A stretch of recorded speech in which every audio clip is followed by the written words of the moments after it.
Je ne vous dis pas bonjour parce que c'est la vidéo qui suit, donc celle de conclusion et de recap et tout ça, de l'année 2017 et qui annonce l'année 2018, que je vous invite à aller voir, mais on peut plus faire donc de dire direct, donc je vous invite à aller voir, ça s'affichera dans les commentaires.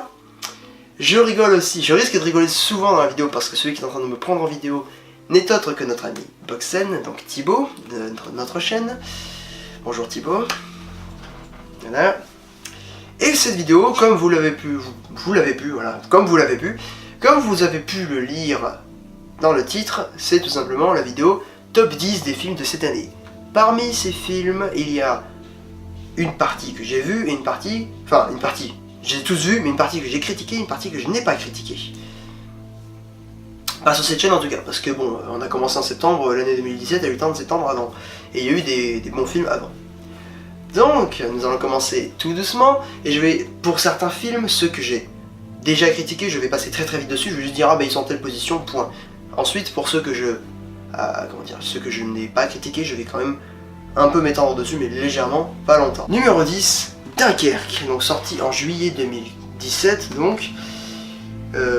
Rapidement pour l'histoire, c'était celle qui suivait 3 temporalités différentes, de personnages différents, et pendant la Seconde Guerre mondiale jusqu'au débarquement donc aux plages de Dunkerque.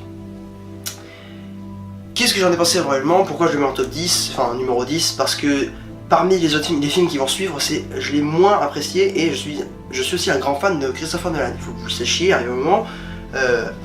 Mais malheureusement j'ai été légèrement déçu donc, de Dunkerque, qui était un peu en dessous de ce que j'imaginais, et malgré tout il était quand même plutôt bien réalisé, la musique était plutôt intéressante même si elle était plutôt répétitive, et avec une sorte de marquage de temps avec des tic-tic-tic-tic de tic-tac un peu chiantes, mais en soi le film était plutôt bon. Donc, je vais pas m'étaler longtemps dessus, j'ai pas grand chose à dire, ça ne reste que le numéro 10 après toute cette liste. Numéro 9, Hitman and Bodyguard, donc là je vais pas du tout revenir dessus. Je pense que vous avez dû voir ma critique qui était la première de cette chaîne. J'ai apprécié ce film, et je le mets en numéro 9 parce que je l'ai préféré à Dunkerque, ce qui est quand même assez un comble pour un film comique d'être meilleur qu'un film d'auteur. Mais bon. Numéro 8, et qui est aussi le 8ème d'une saga, Star Wars épisode 8. Je le mets en 8ème, je vois déjà donc mon ami qui est en train de râler parce que lui il n'a pas aimé Star Wars épisode 8. Pas vraiment aimé, il est mitigé. Ah, mitigé. Il divise la critique, et ça je le sais, je l'ai remarqué, et c'est pour ça aussi que je n'ai pas fait de critique dessus. Car oui, je voulais plus que revenir sur ce film, je veux revenir sur le pourquoi du comment je n'ai pas fait la superbe vidéo que j'avais promis. J'avais dit que je ferais une vidéo le lendemain d'une sortie d'une petite vidéo de 1 minute, où j'avais dit que j'avais adoré le film et que je ferais une vidéo complète dessus. Je ne l'ai pas fait parce que, en fait, tout simplement, je ne savais pas quoi dire. Je ne savais pas comment défendre ce film, je ne savais pas comment argumenter le fait que j'ai vraiment aimé ce film, juste parce que pour moi, il n'y a pas de bon ou de mauvais film ici. Il n'y a que un Star Wars qui se doit quand même d'être apprécié, même si ce n'est pas un très bon ou un très mauvais film. Par là, qu'est-ce que j'entends? Star Wars a toujours divisé, et personne ne se mettra d'accord sur le fait que celui-là est un bon ou un mauvais film, parce que comme tous les Star Wars, chacun a sa vision des choses, chacun voulait voir un nouveau Luke, chacun voulait voir une version un peu particulière du film. Et bien sûr, celle-là est une vision apportée par un des fans de Star Wars, et ce n'est pas forcément celle que tout le monde voulait voir. Mais c'est ça qu'il faut se mettre dans la tête aussi, c'est que vous n'êtes pas obligé de chier à la gueule d'un film parce que justement, il n'est pas à votre vision. Il a le droit d'avoir une vision différente, il a le droit d'amener une façon autre. Vous n'aimez pas cette saga, bah n'allez pas la voir, tout simplement. Laissez les gens qui ont apprécié, laissez les gens qui, eux, trouvent un intérêt à ce film, allez voir ce film et appréciez ce film. Vous êtes juste dans votre coin. Après, faites comme vous voulez, l'épisode 9 sera sûrement meilleur, après on verra. Mais pour moi, ça reste le 8ème meilleur film de cette année. Et on passe du coup au 7ème. Numéro 7, Lego Batman. Oui, c'est étrange, je comprends, et vous ne vous y attendez sûrement pas. Un Batman. Mais pour moi ça reste un des meilleurs films de cette année, et il est meilleur que Star Wars épisode 8. Tout simplement parce que Je trouve que cette histoire de Lego est vachement drôle, les personnages sont super bien écrits, et mon dieu, ce Joker reste un meilleur Joker que le Joker de Suicide Squad. C'est quand même con que des Lego fassent mieux qu'un film AAA qui est censé être là-dessus. Enfin bon. Je ne peux pas m'étaler longtemps sur Lego Batman, à part vous dire d'aller le voir et de surkiffer ce film, parce que maintenant bon il est en Blu-ray et tout ça. Il était juste excellent et il m'a fait tordre de rire, et ici il a pris en dérision ce qu'il était lui-même, et il a pris en dérision aussi Batman tout simplement. Numéro 6, Blade Runner 2049. J'étais déjà revenu dessus sur une critique longue, très longue, et donc bah, je ne peux pas donc en dire plus, juste bah voilà, il mérite sa place pour moi en 6ème place, hein, et puis il ne mérite pas sa place parmi le top 5 qui est composé quand même d'assez gros must, je trouve. Numéro 5, on commence au bas de l'échelle avec ce petit top 5 avec Coco, donc le dernier Pixar sorti. J'ai déjà fait aussi une critique dessus qui était courte, qui était intéressante, et à voir, verrez, elle sera en description. Mais sinon, je ne peux que vous inciter à aller voir Coco, et je ne peux que vous dire qu'il mérite largement sa place comme les autres dans ce top, et qui est sûrement l'un des meilleurs Disney que je n'ai jamais vu, et que toi, si tu ne l'as pas vu, va le voir. Numéro 4, La planète des singes Supremacy, ou War for the Planet of the Apes, en anglais. Bordel, arrêtez avec cette traduction de merde. Donc, La planète des singes Supremacy, putain Thibaut, arrête. C'est Titeuf qui te perturbe. Ouais.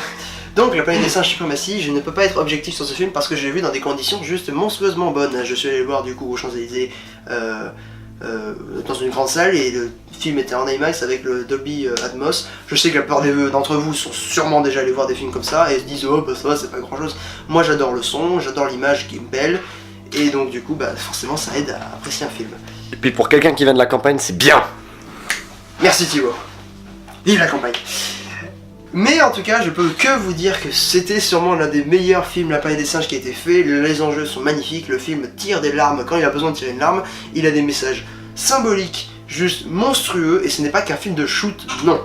C'est un film très très fun aussi, c'est un film très émouvant, bref, il y a tout un tout qui fait que ce film est monstrueusement bon, et franchement, c'est génial. On arrive dans le top 3 de ce top 10. Et en bas des marches du podium, nous avons notre bon et magnifique Logan. Oui, Logan pour moi fait partie donc des meilleurs films de 2017. Pourquoi? Parce que c'est un film de super-héros traité différemment d'un film de super-héros. Et Thibaut, putain, le son du clavier. Quoi? Ah oui, il est en 2017. Mais bien sûr que c'est en 2017. C'était vieux. Reste le meilleur film de super-héros.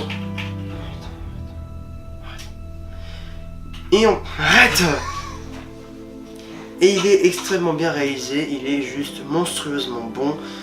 Et c'est la fin d'un héros qui est juste géniale. Il n'y a pas de meilleure fin pour un super-héros. Et surtout pour ce super-héros là, qui est Logan. Ou Wolverine pour les intimes. Numéro 2, on arrive vers la fin de ce top. Et en deuxième place, nous avons droit à The Lost City of Z, sorti en début d'année, qui est juste génial. Je suis allé le voir sans avoir envie d'aller le voir en fait.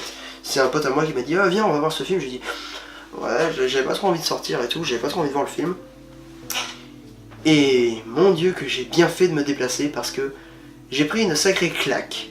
Honnêtement, ce film il est génial. Donc pour ceux qui ne connaissent pas, c'est l'histoire d'un chercheur qui cherche... En fait d'un chercheur, pas d'un chercheur, d'un explorateur qui est recruté pour prendre des mesures en Amazonie, mais il va tomber sur une civilisation, enfin sur des restes de civilisation, et il est persuadé d'avoir trouvé une vraie grosse civilisation en Amazonie, ce qui est une première car ils ne savent pas encore qu'il y avait des gens qui étaient assez intelligents pour construire ce genre d'édifice en Amazonie, donc en Amérique. Et il va refaire plusieurs expéditions pour y retourner et découvrir donc la cité perdue de Z, qui est donc le titre du film. Et tout ce film est un méchant, un super film d'exploration, d'aventure, qui va vraiment vous donner le goût à l'aventure. Et en plus, on a Robert Pattinson qui joue juste monstrueusement bien dans ce film. On a aussi donc Charlie Hunnam qui joue aussi très bien le rôle principal, que vous avez pu voir donc dans le roi Arthur. Et aussi donc dans le rôle du fils de Charlie Hunnam, on a donc Tom Holland qui joue dans Spider-Man Homecoming et qui là juste nous fait une prestation monstrueuse. Je vous conseille, je vous donne juste l'envie et allez le voir quoi, merde, putain, prenez un Blu-ray ou prenez un streaming si vous voulez, mais regardez ce film, vraiment il vaut le détour. Je ne peux pas argumenter plus que ça, allez-y. Et donc, en première place, et je pense que vous en serez douté après avoir vu mes critiques, le film pour moi qui reste le meilleur de 2017 est